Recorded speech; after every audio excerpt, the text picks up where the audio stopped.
Welcome to 10 Minutes a Day, a daily reading of the Catholic Church's social encyclicals.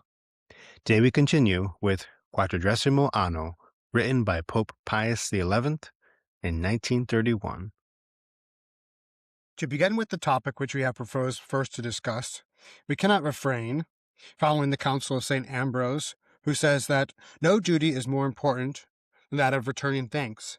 from offering our fullest gratitude to God Almighty for the immense benefits that have come through Leo's encyclical to the Church and to human society.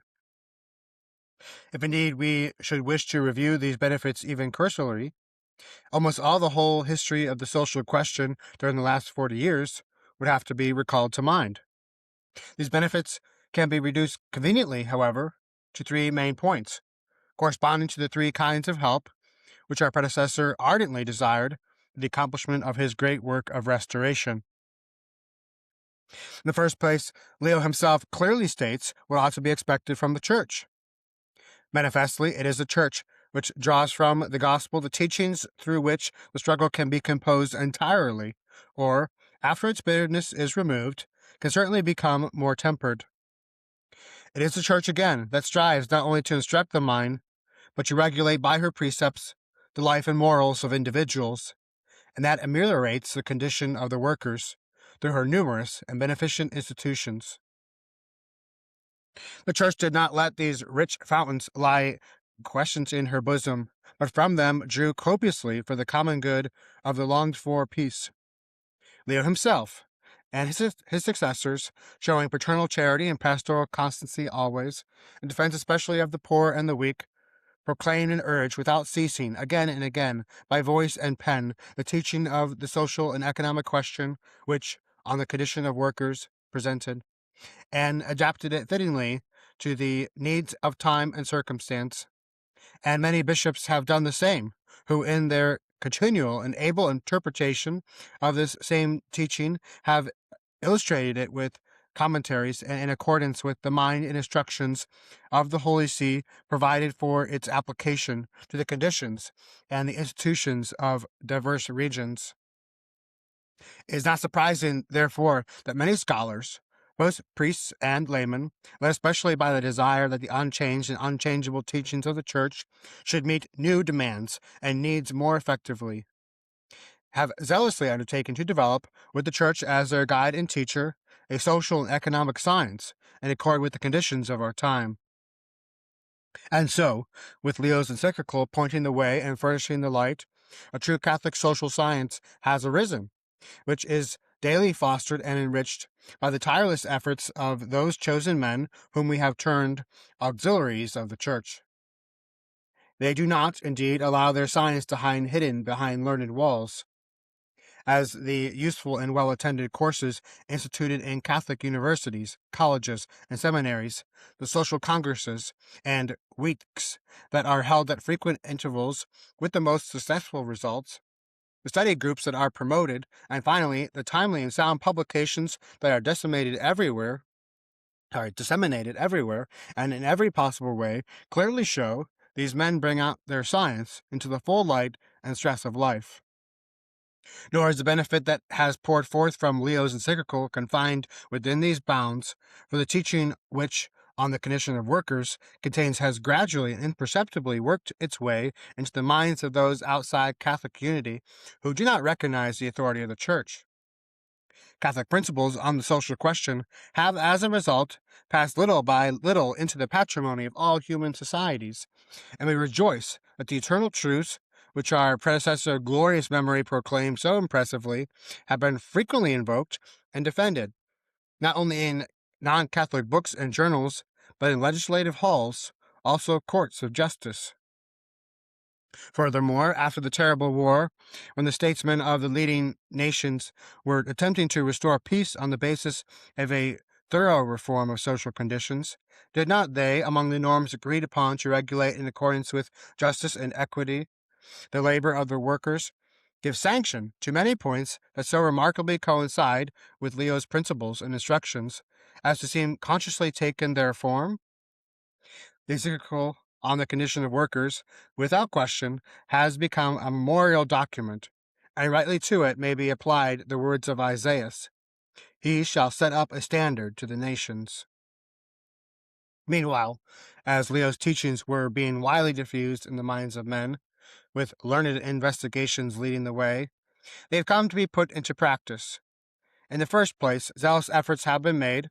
with active goodwill, to lift up that class which, on the account of the modern expansion of industry, has increased to enormous numbers, but not yet had obtained its rightful place or rank in human society, and was, for that reason, all but neglected and despised. The workers, we mean, to those whose improvement, to the great advantage of souls, the diocesan and regular clergy, though burdened with other pastoral duties, have under the leadership of the bishops devoted themselves. This constant work, undertaken to fill the workers' souls with Christian spirit, helped much also to make them conscious of their true dignity, and render them capable, by placing clearly before them the rights and duties of their class, and legitimately and happily advancing, and even of becoming leaders of their fellows. From that time on, fuller means of livelihood have been more securely obtained. Not only did the works of benefice and charity begin to multiply at the urging of the pontiff, but there also have been established everywhere new and continuously expanding organizations in which workers, draftsmen, farmers, and employees of every kind, with the counsel of the Church and frequently under the leadership of her priests, give and receive mutual help and support. With regard to civil authority, Leo XIII, boldly breaking through the confines imposed by liberalism, fearlessly taught that the government must not be thought a mere guardian of law and of good order, but rather must put forth every effort so that, through the entire scheme of laws and institutions, both public and individual well-being may develop spontaneously out of the very structure and administration of the state. Just freedom of action must, of course, be left both to the individual citizens and to families, yet only on the condition that the common good be preserved and wrong to any individual be abolished. The function of the rulers of the state, moreover, is to watch over the community and its parts. But in protecting private individuals in their rights, chief consideration ought to be given to the weak and the poor. For the nation, as it were, of the rich is guarded by its own defenses, and is less need of governmental protection, whereas the suffering multitude, without the means to protect itself, relies especially on the protection of the state. Wherefore, since wage workers are numbered among the great mass of the needy, the state must include them under especial care and foresight. We, of course, do not deny that even by the encyclical of Leo, some rulers of peoples have provided for the certain of the more urgent needs of the workers, and curbed more flagrant acts of injustice inflicted upon them. But after the apostolic voice had sounded from the chair of Peter throughout the world, rulers of nations, more fully alive at last to their duty, devoted their minds and attention to the task of promoting a more comprehensive and fruitful social policy. And while the principles of liberalism were tottering, which had long prevented effective action by those governing the state, the encyclical on the condition of workers, in truth, impelled people themselves to promote a social policy on truer grounds and with greater intensity, and so strongly encouraged good Catholics to furnish valuable help to the heads of states in this field that they often stood forth as illustrious champions of this new policy, even in legislators. Sacred ministers of the Church, thoroughly imbued with Leo's teaching, have in fact often proposed to the votes of the people's representatives the very social legislation that has been enacted in recent years, and have resolutely demanded and promoted its enforcement. A new branch of law, wholly unknown to the earlier time, has arisen from this continuous and unwearied labor to protect vigorously the sacred rights of the workers that flow from their dignity as men and Christians. These laws undertake the protection of life, health, strength, family, homes, workshops, wages, and labor hazards, in fine, everything which pertains to the condition of wage workers, with special concern for women and children. Even though these laws do not conform exactly everywhere in all respects to Leo's recommendations, still it is undeniable that much in them savors of the encyclical on the condition of workers, to which great credit must be given for whatever improvement has been achieved in the workers' condition. Finally, the wise pontiff showed that, employers and workers themselves can accomplish much in this matter, manifestly through those institutions by the help of which the poor are opportunely assisted, and the two classes of society are brought closer to each other.